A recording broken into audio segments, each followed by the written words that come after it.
Hola, buenas tardes. Estamos aquí para hablar de la ultraimagen. Con ultraimagen queremos introducir un concepto que sería ese que está más allá de la imagen. Como sabemos, ultra significa más allá, y eso es de lo que vamos a intentar hablar hoy, de aquello que se sitúa al otro lado de la imagen. Para hablar de este concepto, antes debemos introducir una serie de ideas, porque vamos a tratar de hablar de lo que supone hablar de esa ultraimagen en la contemporaneidad.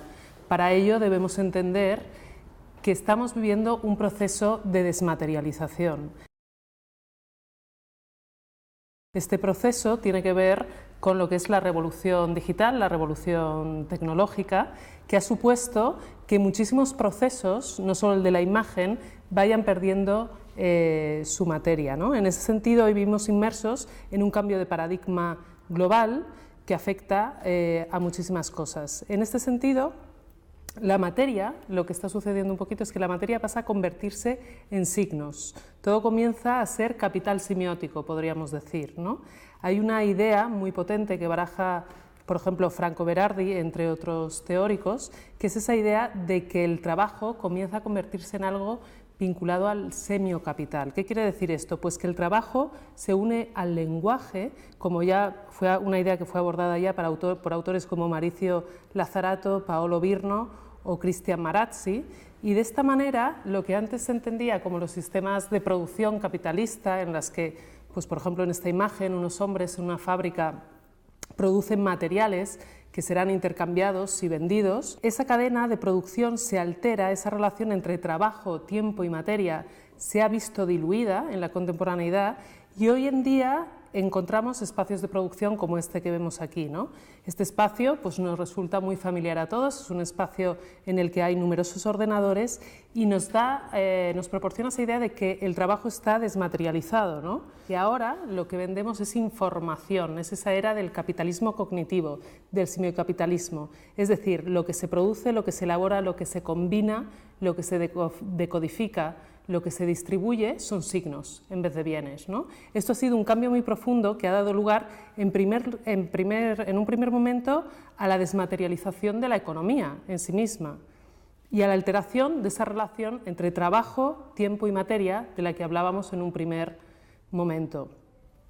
Pero ¿qué consecuencias puede tener este proceso de desmaterialización? ¿Qué consecuencias puede tener ese cambio de pasar de los productos a los signos, ¿no? De esa hegemonía de los signos, de ese intercambio de información que va más allá del intercambio de objetos y de cosas, ¿no? Posiblemente si vemos esta imagen por primera vez y no conocemos a la persona que aparece aquí retratada, podríamos decir, no sé, que nos parece inofensivo, que nos parece ingenuo, que nos parece atolondrado, incluso que tiene un aire así un poco nerd, y sin embargo estaríamos cayendo en un gran error, porque de hecho es un genio matemático que se llama Shinichi Mochizuki y que recientemente ha sido capaz de resolver la conjetura A, B y C. Pero ¿cuál es el problema de Mochizuki? Que la ha resuelto de una manera tan compleja que nadie es capaz de saber si la ha resuelto o no. Es decir, él ha llegado a una solución que él mismo cuenta que para ser entendida se la podría explicar a otro matemático experto, por ejemplo, un doctor en matemáticas, pero tardaría unas 500 horas en hacer llegar esta información a esa persona. Después de 3 años de esta supuesta solución, la comunidad matemática no ha acordado si Mochizuki ha resuelto finalmente esta teoría o no la ha resuelto, debido a esa complejidad. ¿Esto qué nos ilustra? Pues esa idea de que hoy en día el significado, en esta hegemonía de los signos, en esta idea del semiocapital, el significado es algo que pesa demasiado, es algo que hace lenta la información. Lo importante es que la información circule lo más rápidamente posible, que vaya de un sitio a otro. El significado es enemigo de esa aceleración y, por tanto, no resulta eficiente. Una información que tenga demasiado significado, demasiado peso, no resultará eficiente, ¿no? Estamos entonces ante una hegemonía de los signos, pero vinculada a una crisis del significado. Pasando ya al tema de la imagen, una de las teóricas que ha tratado estas ideas es Ito Steyer, y por ejemplo en su texto sobre la defensa de la imagen pobre, es decir, de esa imagen que circula en las redes, de esa imagen que es copia, de esa imagen de baja calidad, de esa imagen pirateada, de ese JPG, nos cuenta que este tipo de imagen, o imagen líquida también llamada, imagen postfotográfica, entra perfectamente en esa lógica del semiocapital, porque constantemente está circulando, no es más que un signo, ya está desmaterializada, simplemente circula en esa red digital sin llegar a materializarse nunca, ¿no?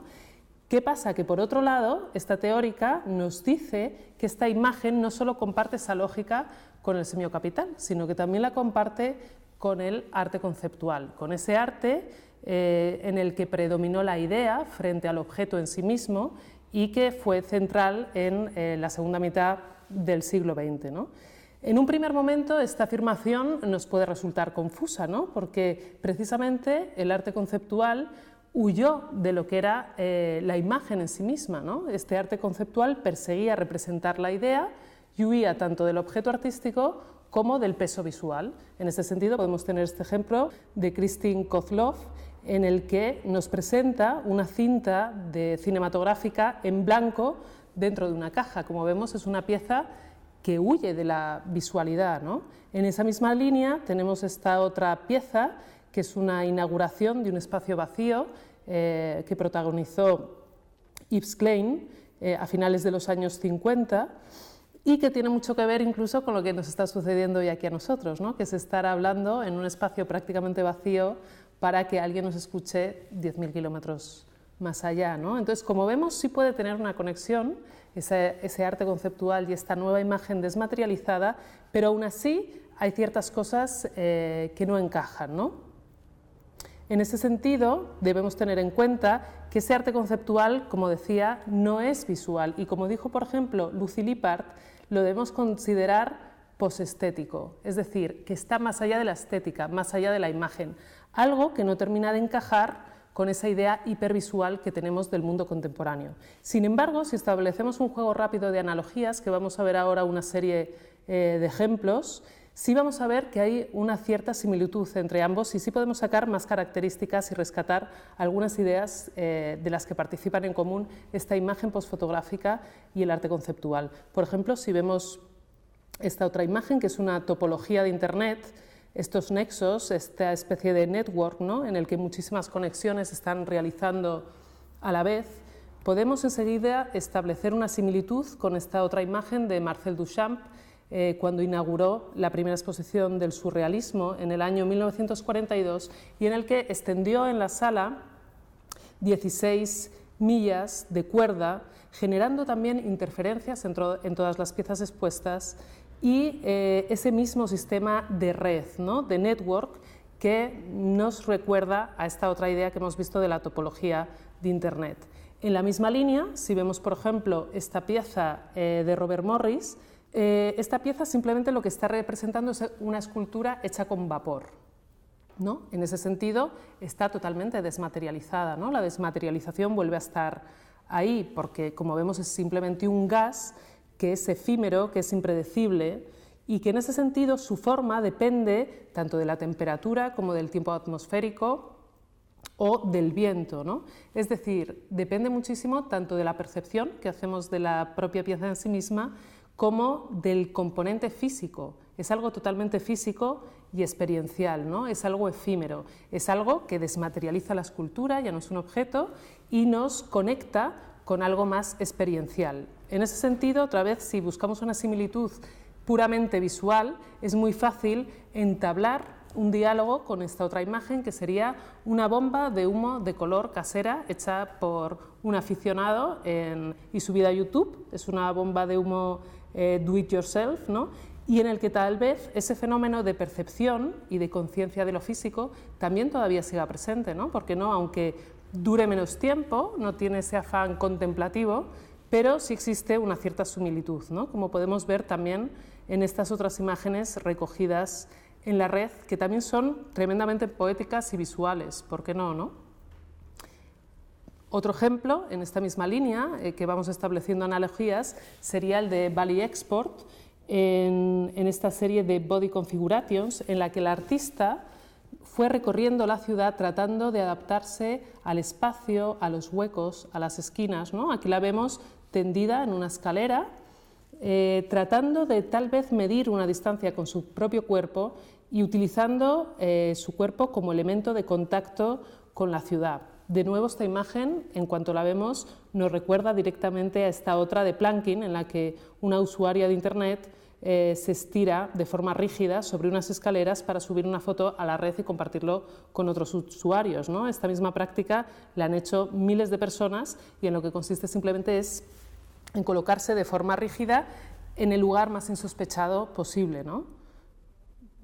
Pues sin duda, de nuevo, podemos encontrar una similitud. Ya pasando al último ejemplo, en un sentido de analogías, podríamos recuperar de nuevo a Yves Klein y en este salto al vacío, ¿no? En el que en el año 1960 simuló que se tiraba desde una azotea y parecía que volaba queriendo alcanzar el vacío. Una vez más, esa idea de vacío, de aéreo, de espacial, que conduce a esa idea de desmaterialización, ¿no? Si comparamos esta imagen con una captura de pantalla hecha del salto previo en el momento del balconing, de nuevo vemos una similitud clara, ¿no? Esta gente también está desafiando el espacio, lo aéreo, la gravedad, está buscando volar de un cierto modo, aunque la historia, como vemos aquí, no siempre acaba tal y como uno espera y finalmente nos encontramos con la realidad, con la vida, que es tanto de lo que habla el arte conceptual como de lo que habla la imagen líquida o la imagen contemporánea en la era de Internet. Pero ¿qué hay de las diferencias? Hasta ahora hemos hablado de las similitudes entre arte conceptual y el arte o la imagen en la era de Internet.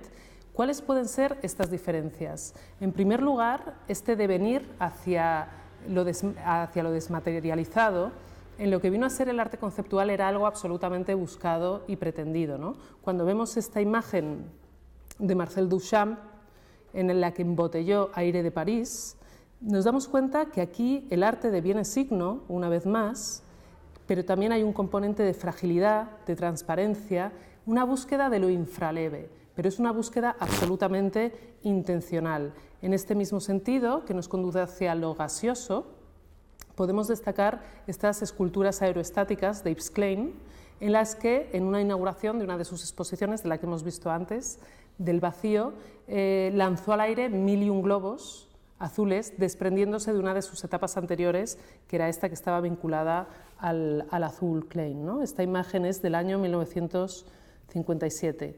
Por último, en esta línea hacia lo aéreo, os he traído una imagen de John Baldessari, en la que el artista trató de tirar 3 pelotas al aire con la intención de generar una línea recta.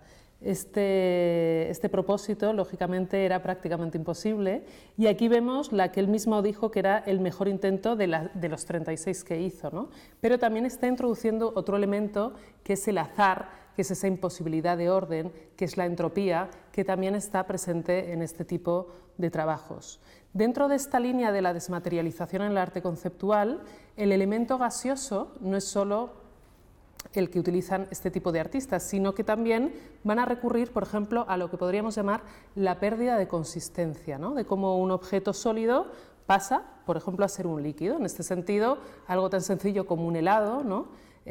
Nos puede traer todas estas ideas a la cabeza. En esta imagen, por ejemplo, tenemos a Claes Oldenburg con un cono para suelo del año 1962 y aquí en concreto lo está intentando transportar en su coche escarabajo y podemos apreciar esas formas blandas, como en este otro cono, también del mismo artista, que en este caso está literalmente estrellado contra un edificio en Colonia, en Alemania, y vemos cómo empieza a derretirse y caer sobre la última planta del edificio.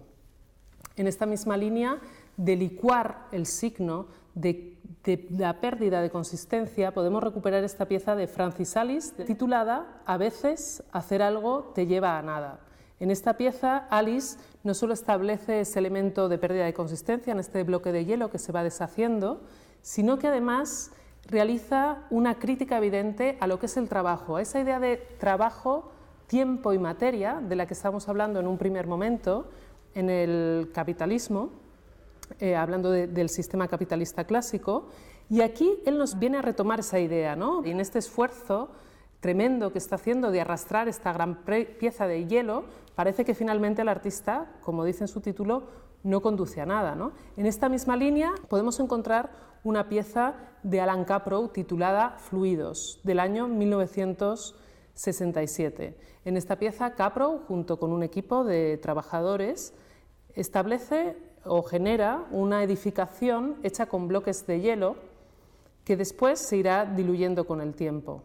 En esta estructura, Caprow de lo que nos viene a hablar es otra vez más de ese fenómeno temporal, ¿no? En estos momentos, y también del trabajo. Ese enorme trabajo que ha supuesto generar esa estructura que se va derritiendo es de nuevo una crítica institucional al trabajo, pero también nos habla del fenómeno del tiempo, ¿no? En este caso, en estos bloques de hielo que se van licuando, la materia se diluye y se convierte meramente en un elemento temporal. El tiempo es el centro de esta pieza y está presente, al igual que el movimiento, y simplemente la materia vamos viendo que se desvanece, ¿no?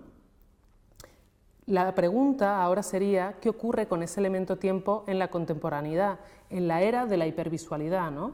¿Qué ocurre en este momento en el que las imágenes nos abordan y no tenemos a veces tiempo para consumirlas todas, ¿no? Como hablábamos un poco al principio? En ese sentido, me parece oportuno retomar una cita de André Breton, del primer manifiesto surrealista, en el que habló sobre unos versos de Baudelaire que decían que a veces las imágenes eran como aquellas producidas por el opio, ¿no? Que se ofrecen espontáneamente, despóticamente y de las que no nos podemos apartar. En este nuevo escenario, en este escenario de la hipervisualidad, lo que prima frente al tiempo es la circulación. El mensaje ha pasado a un segundo plano y lo importante es que las imágenes transiten de la forma más rápida posible. En ese sentido, autores como por ejemplo Baudrillard en su texto El éxtasis de la comunicación ya nos hablaba en los años 80 de cómo prevalecía la mera circulación en sí misma frente al mensaje que nos comunicaban las imágenes. Este tipo de lógica de la velocidad, de lógica de la circulación, de la distribución, encaja perfectamente en la idea de la desmaterialización de la economía y del semiocapitalismo que hablábamos al principio, y es aquí donde se evidencian diferencias con ese arte conceptual que hemos estado hablando hasta el momento. De este modo, por ejemplo, si comparamos esta imagen de Kamitzer, en la que representa al sol simplemente como unas palabras que se van ocultando tras un horizonte prácticamente imperceptible, con esta otra pieza de Penélope Umbrico, en la que cientos de soles quedan materializados después de haber sido recogidos de la red por la artista, vemos que hay una tremenda diferencia y que esa hipervisualidad está ahí y que inevitablemente el factor tiempo ha cambiado. Tenemos mucho menos tiempo para mirar, ya no tenemos ese tiempo para mirar imágenes que se van diluyendo, ¿no? Debemos recordar una vez más que el contenido hace más lenta la velocidad del intercambio virtualizado y el significado se vuelve la contradicción antagónica de la información. En este sentido, hoy en día lo que está en peligro es el significado en sí mismo, es la crisis de la significación. Aún así, hay otras ventajas que nos ha ofrecido la imagen digital y sin duda alguna, una de ellas es la autorrepresentación. Hoy, por primera vez en la historia del arte, somos capaces y tenemos el poder de autorrepresentarnos, al menos casi la mitad de la población que dispone de acceso a Internet y a las tecnologías que nos permiten hacerlo, ¿no? Hay que recordar que casi un 55% de la población en estos momentos no dispone ni de Internet ni de este tipo de tecnologías y hay una gran brecha digital que va aumentando las diferencias que hay entre determinados países y usuarios, ¿no? Pero bueno, volviendo un poco al tema de la autorrepresentación, ¿qué significan hoy las imágenes de nosotros mismos en la red? Imágenes en que tenemos muy poco tiempo para ver, incluso para hacer, ¿no? Y que distribuimos de forma masiva sin tal vez preocuparnos demasiado de su contenido. En este sentido, me gustaría recordar una pieza de Kamitzer, de nuevo, que se titula Esto es un espejo, tú eres una frase escrita, y hacer el siguiente ejercicio, ver esas imágenes un poquito más despacio y pensar qué serían si fuesen una frase escrita. En este caso, por ejemplo, este selfie de Miley Cyrus, ¿en qué se convertiría, ¿no? ¿Qué nos diría este desnudo censurado con esas estrellas neopop ¿O qué nos diría esta otra imagen de una usuaria que sube su selfie tapándose torpemente o quizás hábilmente la cara con la cámara? ¿O este otro usuario que ha utilizado Photoshop de la forma inadecuada pretendiendo estar próximo a unos cánones de belleza que tal vez no cumple, al igual que lo hace esta otra internauta que ha retocado evidentemente la fotografía, olvidando retocar el espejo que delata cuál ha sido la estrategia que ha seguido en este caso? De nuevo, otro ejemplo, si nos preguntásemos qué escribiría o qué nos diría esta imagen de esta persona que parece dormida, como si alguien la sorprendiese, tal vez alguien amado, ¿no?, ahí en el lecho y le hiciese una foto mientras duerme porque la está observando, mientras que el espejo de la parte de atrás nos revela que es ella misma quien se está haciendo la fotografía simulando que está dormida, hablándonos tal vez de una cierta soledad, al igual que este otro internauta que nos enseña cómo hacerse un selfie con los pies para hacer que alguien le está despertando del sueño, ¿no? Imágenes de soledad que desvelan que a veces es mejor estar solo que no acompañado, como pueda ser esta imagen. Para terminar, me gustaría dejar la pantalla en negro, ¿no?, como ese espejo negro, como ese Black Mirror, en el que los espacios vacíos, la circulación, el tiempo, la autorrepresentación, la desmaterialización o el significado aparecen reflejados, ¿no? Porque si nos fijamos posiblemente en esta imagen, en esta pantalla en negro, seamos capaces de vernos a nosotros mismos y posiblemente eso es lo único que hay detrás de la imagen, es decir, la ultraimagen no sería otra que nosotros.